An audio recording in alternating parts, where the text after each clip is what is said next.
With Jawan postponing its release date, the seat had to be filled with a Hindi film to look forward to. While everyone assumed that this may be a gateway to get a theatrical release for the R-rated Bloody Daddy starring Shahid Kapoor, in came a surprise as Jio and Matic decided to release their Indore set romantic comedy Zara Hatke Zara Bachke starring Vicky Kaushal and Sara Ali Khan on June 2nd. The interesting pairing of Vicky and Sara intrigued me, and I wondered whether the audience would have an appetite for a small town rom-com on the big screen, a genre that was hugely popular just a few years ago. The movie focuses on the duo of Kapil and Soumya, who were college sweethearts and are currently married. Sharing the house with their in-laws and relatives, the couple, especially Soumya played by Sara Ali Khan, feels that they are devoid of privacy as they are constantly hounded by the presence of family members. Having aspirations to have their own home, the rising prices in the market discourages them, only for a government scheme to make them believe that it still could be a possibility. How they formulate a plan to play act a divorce to fit the scheme and get their new home causes massive confusion, leading to a comedy of errors that basically forms the storyline of this film. Here's me telling you the good and bad aspects of the movie so that you guys can ultimately decide whether to watch Zara Hatke Zara Bachke in theaters or not. Beautiful music but horrible placement. One of the biggest standout features about this film is its music album that is composed by the duo of Sachin Jigar. While I have a massive issue with the placement of these songs in the screenplay that absolutely makes no sense, it is an absolute shame that such poetic and melodious music did not get better treatment in terms of picturization. I think Arijit Singh really makes any album even more beautiful, and the single Phir Aur Kya Chahiye just perfectly adds to the list of romantic songs after Apna Bana Le and Tere Hawale that prove Arijit is this generation's Sonu Nigam. The only song that has some form of synergy with the visuals is Tere Vaste, and a beautiful song like Sanja is also terribly misplaced in the screenplay. You remember listening to Tose Naina and falling in love with the song and then scratching your head in disbelief that it's from a movie called Mickey Virus starring Manish Paul? You will, I am sure, hear the music album of Zara Hatke Zara Bachke separately and boast about its quality, and in retrospect in a few years, place it in the listicle of songs that you can't believe is a part of this story. Supporting characters. While the movie lacks in having absolutely hilarious laugh-out-loud moments and does not have the emotional depth to make you cry even in its final act, there are moments heightened especially by the supporting actors that will really leave a smile on your face. Kanupriya Pandit plays the role of Deepa Mami. She is the quintessential nosy relative that we all know. A person who has no stake in the matter but always has an opinion, who bitches about the world and ends the conversation ki sanu ki, who complains about the food while still asking for her fourth roti, who body shames and maligns the bahu while never taking care of her own health. She is so spot on with the character that each scene she gets on your nerves, and it's a case of an actor just getting the character on point. Think of it as the neighborhood gossip auntie played by Dharna on Instagram. She is precisely that. What's crazy about Vicky and his chemistry with Sara is that when you see his interaction with Mehjabeen, played by Shrishti Rindani, you will feel that they have more chemistry than the two leads. They share several cute moments and have a genuine affinity towards each other that made me actually root for their union.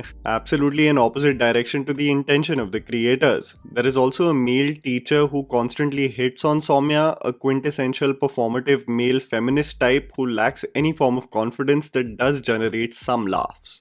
Forced comedy, shocking editing, scattered screenplay. A lot of the jokes and comedic sequences just don't land. Soumya and her family play the quintessential loud Punjabis who can't get by the day without some shouting or taking a peg or two of whiskies. She is belittled for her Punjabanness throughout and maligned to be a non-veg eating, alcohol drinking evil. Inamul Haq plays an agent in this film, and he has several analogies while pitching them an idea to be a part of the government scheme, and all is intended to generate laughter in theaters, but it is a huge misfire. The divorce lawyer friend constantly shrieks and shouts in court that is intended to showcase the melodrama of TV serials, as the judge rightly points out. But it doesn't represent great comedic writing, just actors trying to churn out the best from what they have. What's crazy is that a beautiful song like Phir Aur Kya Chahiye comes so abruptly in the screenplay, you never feel it does justice to the poetic lyrics. The editing and screenplay of the film will frustrate you because the film's problem is not what it wants to say but how it wants to say it, scattering its focus in several subplots in the second half, and it just does not allow the film to stand on its own 2 feet. You've got over-the-top play fighting with words like chepada and statements like yahan ki cheek kharab hai being flung around like insults, a long-running gag of an inquisitive guard played by Sharib Hashmi, and Vicky putting on a get-up so bad that even someone as dumb as Tani partner could have figured it out.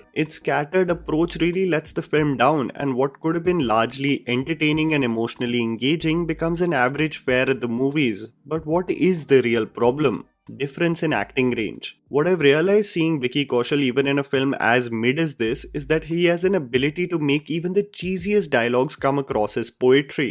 You really do feel Vicky is head over heels for Sara's character. He plays Kapil with such abandon, a miser who is so particular about each penny spent. He is all heart and most of his decisions are taken for the happiness of his wife. He borders on being naive, but that's his nature, to be happy with what he has, even if it means the roadside chow mein or the makeshift bed on the floor of the living room. This is where the dynamic between Kapil and Soumya becomes interesting because she is constantly perturbed by their circumstances and dreams of a better, more prosperous future. But I cannot deny the difference in sheer ability of actors that is in full display with this movie. You will especially feel this as Sara and Vicky argue with one another. While one has a sense of ease with his delivery, the other is performative and inconsistent, bordering on being loud for the sake of it. This is especially true for a scene where Vicky pours his heart out to her, and you get the same face and expressions of Sara from her railway station scene in Atrangire.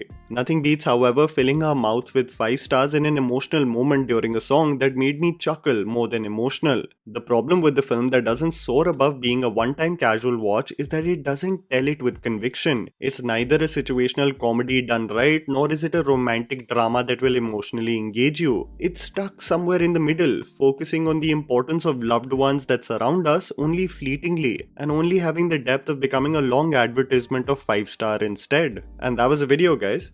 Write down in the comments below what you thought about the movie. Please don't forget to follow me on Instagram, the handle's right in front of you. Follow me at JammyPants4. Also, please support us by smashing the like button and subscribing to our channel for weekly content ahead. Thank you for watching.